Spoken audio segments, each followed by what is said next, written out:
Hello friends, मेरा नाम है विवेक कुमार त्रिपाठी और आज हम पढ़ने वाले हैं एक टॉपिक बॉयंसी।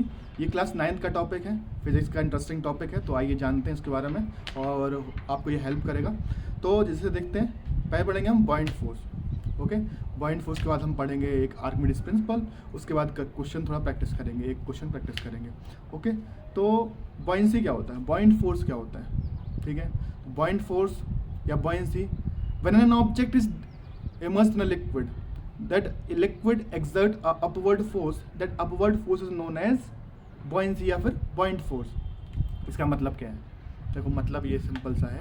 अगर मैं किसी ऑब्जेक्ट को, फॉर एग्जांपल ये ना डस्टर है ना, इसको अगर लिक्विड में या फिर पानी में डाल देता हूँ ऐसे, तो एक अपवर्ड फोर्स लगेगा, इस पर ऊपर की तरफ फोर्स लगेगा। That upward force is known as buoyant force. ठीक है, आप सबने किया होगा ये, पानी के साथ तो हर कोई खेल करता है ना। जैसे प्लास्टिक की बॉल देते हैं अपन, उसको अंदर पुश करिए तो अपने आप ऊपर आती है। क्यों? क्योंकि उस पर एक बॉयंट फोर्स लग रहा है। तो मैं बोल सकता हूँ buoyancy is equal to buoyant force, F B is equal to upward force due to liquid when object immersed in it, immersed in it, है ना। इसको कहेंगे बॉयंट फोर्स। ओके, लेकिन ये बॉयंट फोर्स आता क्यों है, ये पता कर लेते हैं आज वाई का जान के रहेंगे कि है क्या है बॉयंट फोर्स। देखो, ये मेरा एक कंटेनर है, इसमें एक ऑब्जेक्ट है, ठीक है, यहाँ पर लग रहा है। ये बताइए, ये इसके बॉटम पर प्रेशर और टॉप पर प्रेशर ऑब्जेक्ट के, इसको बोल दिया P2 P1, इसको बोल दिया P2। ये बताइए, P2 और P1 बराबर होंगे क्या? होंगे क्या? नहीं होंगे। क्यों? क्योंकि P2 जैसे यहाँ पर सपोज करते हैं इसकी हाइट है h, है ना।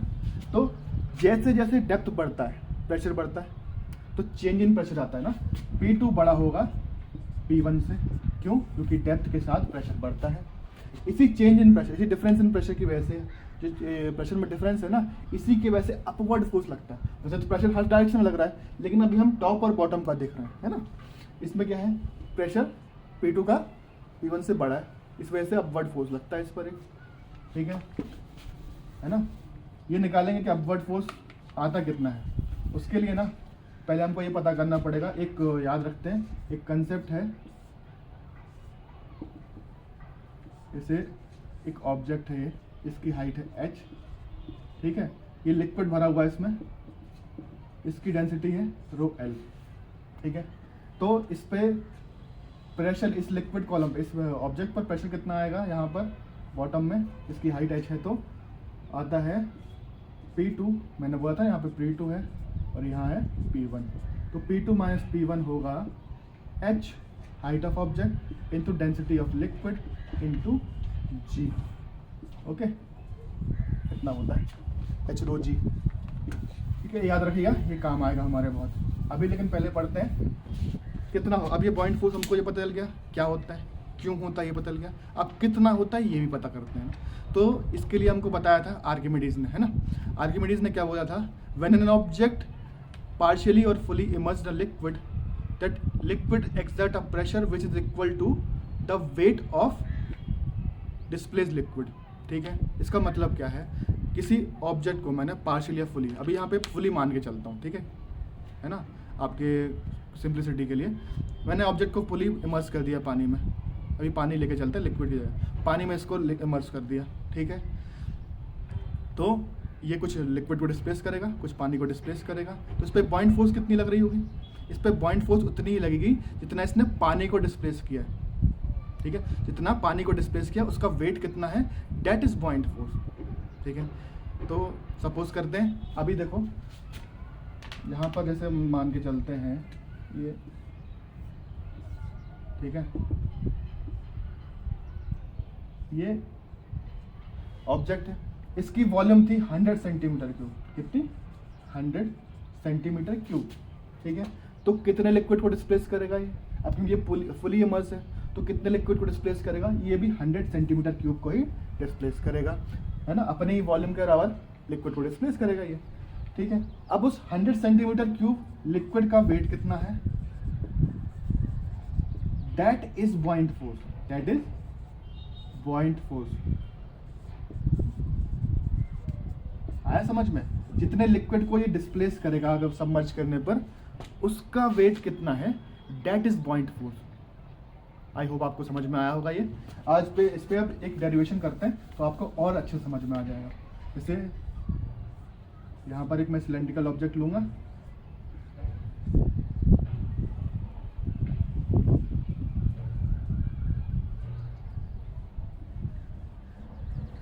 ठीक है, इसकी हाइट है h, ठीक है, इसका एरिया है a, डेंसिटी ऑफ लिक्विड है रो l, ठीक है। तो इस पर निकालना है हमारा पॉइंट फोर्स एफ बी। क्यों आ रहा होगा, कितना आ रहा होगा, एफ बी क्यों आता है हमारा, चेंज इन प्रेशर हमने पढ़ा था, ठीक है। आइए बताइए, इसको 2 बोल दिया ना, P2, इसको बोला P1, तो P2 क्या होगा, force upon area, F2 at area. तो मैं ये बताइए, या ये F2 है और यहाँ पर लगेगा होगा F1, ठीक है। तो देखिए एरिया तो बराबर है ना, तो F2 बड़ा होगा या F1 बड़ा होगा, ऑफ कोर्स F2 बड़ा होगा, है ना। तभी तो एक रिजल्टेंट फोर्स निकल के आ रहा है अपवर्ड डायरेक्शन में, है ना।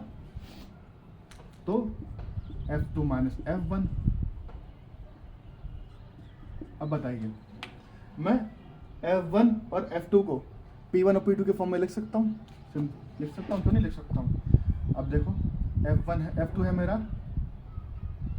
P2 pressure at 2 at area minus P1 into area, ये कितना हो जाएगा, P2 minus P1 into area. Okay, अभी मैंने निकालना था P2 minus P1, change in pressure या फिर डिफरेंस इन प्रेशर, यहाँ पर निकाला था ना, कितना हो रहा था लिक्विड कॉलम की वजह से, H इंटू रो इंटू जी इंटू ए, ये हो गया H रो जी इंटू ए। अब ये देखिए H और A, एरिया इंटू हाइट क्या होता है एक सिलेंडर में, एरिया इंटू हाइट होता है वॉल्यूम, है ना। तो मैं इसको लिख सकता हूँ वॉल्यूम इंटू रो एल, ये रो एल है यहाँ पर, है ना, इंटू जी। तो कितना आ गया, पॉइंट फोर्स मेरा आया है volume into rho L into G. अब यहाँ पर वॉल्यूम क्या है ये याद रखिएगा ना, V कितना है हमारा, डिस्प्लेस लिक्विड की वॉल्यूम या फिर ऑब्जेक्ट की volume of object, which is equal to volume of displaced liquid.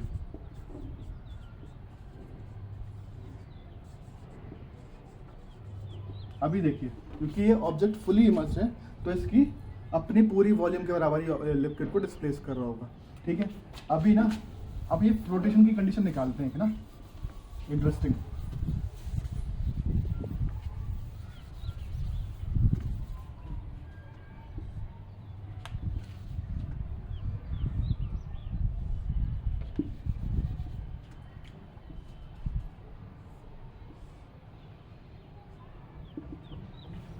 Suppose करो एक ऑब्जेक्ट है ना,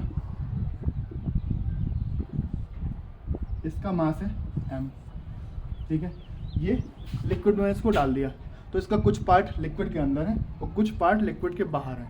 तो मुझे निकालना है कितना पार्ट लिक्विड के अंदर होगा और कितना पार्ट इसका लिक्विड के बाहर होगा। तो मैं कैसे कर सकता हूँ, अब इस पर एक फोर्स लग रहा होगा अपवर्ड डायरेक्शन में, पॉइंट फोर्स, एक नीचे लग रहा होगा mg, इसका वेट। तो अगर ये पॉइंट फोर्स इसके वेट mg के बराबर है तभी तो ये बैलेंस आउट हो रहा होगा, है ना। ये कंडीशन तो जरूरी है ना। और अगर ये ज़्यादा होता, मतलब पॉइंट फोर्स मेरा इससे ज़्यादा होगा तो क्या होगा, ऑब्जेक्ट मेरा पानी के ऊपर फ्लोट करेगा। अगर पॉइंट फोर्स इससे कम है, इसके वेट से कम है, तो क्या होगा, ऑब्जेक्ट डूब जाएगा, सिंक हो जाएगा, ठीक है। तो अभी लगाते हैं, पॉइंट फोर्स मेरा कितना था, V into rho L into G, ये लिख सकता हूँ मैं। यहाँ पर क्या है, ये मास इनटू एक्सेलरेशन mg। अब मास को वॉल्यूम, इस ऑब्जेक्ट की वॉल्यूम और उसके जैसे वॉल्यूम अगर इसकी v है, डेंसिटी है रो j, ठीक है। तो इसके फॉर्म में लिख सकता हूँ मैं कैसे, वॉल्यूम ऑफ ऑब्जेक्ट या फिर टोटल वॉल्यूम, है ना, into density of object into g। इसको क्या लिख सकता हूँ, वॉल्यूम ऑफ डिस्प्लेस लिक्विड, या फिर इसको लिख सकता हूँ volume of immersed object, volume of, या अभी डिस्प्लेस लिक्विड लिख देते हैं, बाद में करेंगे, displace liquid into rho L into G. अब देखिए यहाँ पर ये g और ये g ये कैंसिल आउट हो गए, है ना। क्या बचा, v displace liquid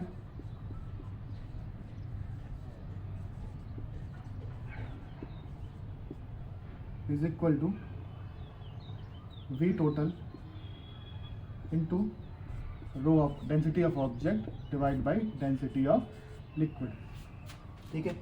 v displace क्या है, कितने वॉल्यूम लिक्विड की वॉल्यूम को डिस्प्लेस करेगा, उतना ही डिस्प्लेस करेगा जितना इमर्स है। तो मैं इसको लिख सकता हूँ v डिस्प्लेस लिक्विड को v इमर्स्ड, कितना ऑब्जेक्ट कितना volume, v immersed of object मतलब कितना ऑब्जेक्ट का वॉल्यूम लिक्विड के अंदर इमर्स। इसको लिख सकता हूँ v total into density of object divide density of liquid. ये आ गया मेरा एक फॉर्मूला, ठीक है। इससे मैं निकाल सकता हूँ कितना ऑब्जेक्ट लिक्विड के अंदर है और कितना ऑब्जेक्ट बाहर है। कैसे, क्योंकि अगर अंदर का आ गया तो टोटल मैं से निकाल दूंगा, तो बाहर का आ जाएगा कितना ऑब्जेक्ट बाहर है। अब देखो ये ना, इस पर एक क्वेश्चन करते हैं और समझते हैं। सपोज करो ये हमें सबने देखा है, सबको पता है, जैसे आइस होती ना, हम पानी के अंदर डालते हैं तो कुछ हिस्सा उसका बाहर होता है, बाकी सारा हिस्सा आइस का पानी के अंदर होता है। ऐसा क्यों होता है, ये निकालते हैं। कितना होगा ये भी निकाल लेते हैं। और जैसे आइस की डेंसिटी होती है 0.9 ग्राम पर सेंटीमीटर क्यूब, ओके। आइस की डेंसिटी है, ठीक है, डेंसिटी ये हमारा ऑब्जेक्ट है। लिक्विड की डेंसिटी, पानी की डेंसिटी, पानी में ही डालेंगे ना आइस, तो वाटर की डेंसिटी होती है 1 ग्राम पर सेंटीमीटर क्यूब। अब ये एक्यूरेट वैल्यू नहीं है, चेंज होती रहती है, लेकिन अभी मैं अपनी सिंपलिसिटी के लिए 0.9 लिखा हुआ हूँ, ठीक है। अब बताओ ये है मेरी आइस, ठीक है। ये कुछ पार्ट अंदर है कुछ पार्ट बाहर है, तो मुझे निकालना है कितना पार्ट अंदर होगा कितना पार्ट बाहर होगा। तो अभी क्या निकाला था, v immersed is equal to v total, है ना, total volume into density of object divide by density of liquid, ठीक है। कितना आएगा, इमर्स कितना है निकालिए। v टोटल अगर मैं मान लेता हूँ भी, इसको ना v टोटल लिखा रहने लो vt। डेंसिटी ऑफ ऑब्जेक्ट कितना है 0.9, ठीक है। डेंसिटी ऑफ लिक्विड कितना है 1, और इसको मैं राइट साइड ले जाता हूँ, तो v immerse upon v total is equal to 0.9 या फिर 9/10। इसका मतलब क्या है, इसके 10 में से 9 पार्ट इसका आइस का इमर्स है पानी के अंदर, ओके। ये पानी के अंदर डूबा हुआ है, ठीक है। या फिर इसको मैं बोल सकता हूँ 90% मेरा जो वॉल्यूम है आइस का वो पानी के अंदर डूबा हुआ है, 10% बाहर है, ओके। आई होप आपको आज का कंसेप्ट समझ में आया होगा। तो आज हमने क्या पढ़ा, सबसे पहले हमने पढ़ा बॉयंसी क्या होता है, उसके बाद हमने एक डेरिवेशन किया, उसके बाद एक क्वेश्चन लगाया, आर्किमिडीज प्रिंसिपल के बारे में भी जाना। आई होप आपका टाइम सफल रहा होगा। Thank you very much, bye.